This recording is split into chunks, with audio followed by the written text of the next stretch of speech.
It is still and will always be one of the biggest moments in the history of our sport. Five-time All-Star, two-time World Series champ Joe Carter responsible for it and joins us on the set in Vegas. Joe, good morning. Matt, good morning. Harold, good morning. Does that ever get old, Joe?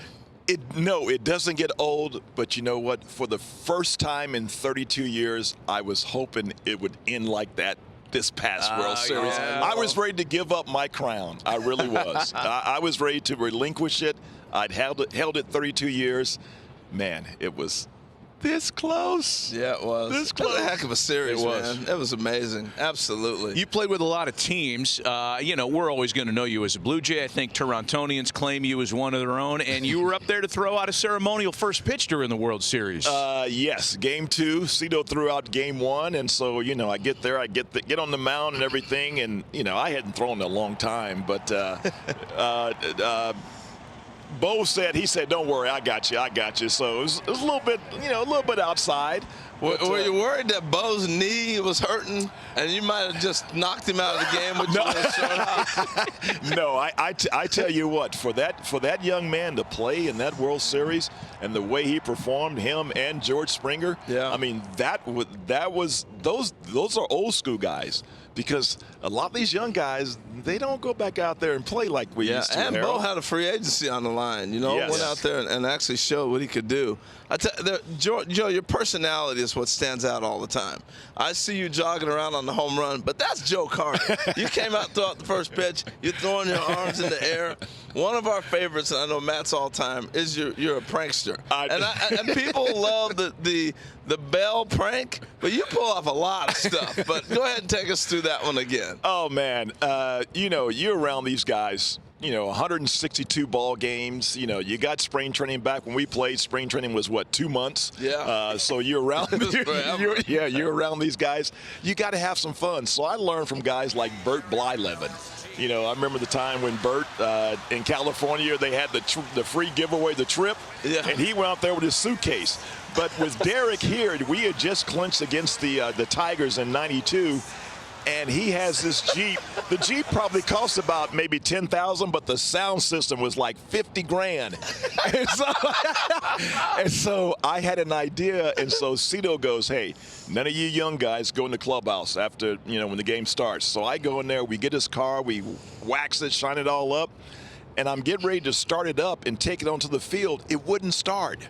And so I'm down in the tunnel, and I'm kicking it, I'm hitting it, and as soon as I hit the steering wheel and turned it, it started up. And so we had Tom Cheek and Jerry Howard. They had a rap video going that time. The two radio announcers for the Jays. Yeah, the two radio announcers for the Jays. And me and Candy Maldonado, I'm rolling out there. We had a real ticket, and the look on Derek Bell's face is priceless. Oh, it's amazing. He bought it. He really thought they were giving away his Jeep. Yeah, he's like, what? Yeah, hey, I should have told him it was Operation Shutdown. Hey, Joe, so you're here in Vegas for this golf tournament coming up this weekend, the inaugural MLB Open. It's going to be a lot of fun. In fact, we're going to talk to Mike Flaskey, who's putting it all together here in a moment. You told us a great story once, and you've been traded a few times in your career, about learning of a big trade while you were either coming off of or getting onto a golf course from a caddy. Remind our audience of that one. It was during the winter meetings, December 6th, 1990, and we're playing at Grand Cypress in Orlando. And I had played 27 holes with Scott Sanderson and Steve Psycho Lyons. And I had just got done, played an extra 9 holes, and I'm coming off the course, and the caddy is cleaning our clubs and everything, and he goes, "Did you guys hear about the trade?"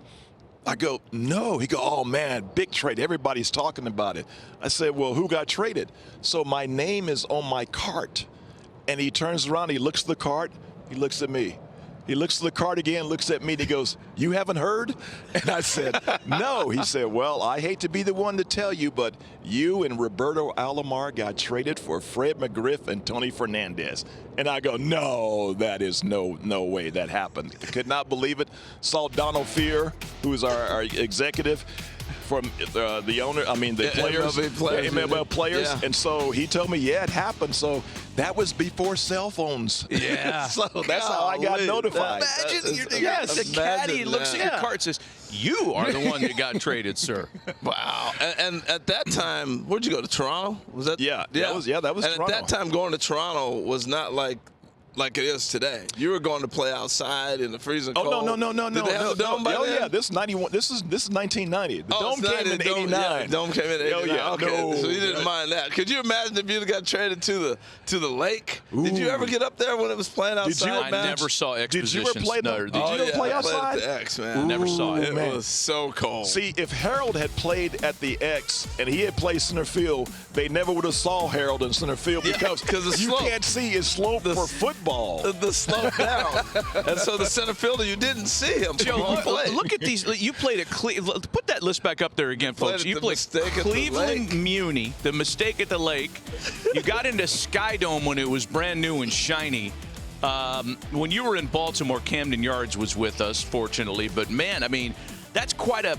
Padres wasn't anything in '90. That was Jack Murphy back then. Jack Murphy. Hey, I came from Cleveland, went to San Diego, so you know that was great. So you played. I mean, look at your numbers, Joe. You put up Hall of Fame numbers. Yes. I mean, you look at your numbers. I think during the World Series we talked about it. You averaged 29 homers and 107 RBIs for 12 straight years, or 10 straight years, or something crazy like that.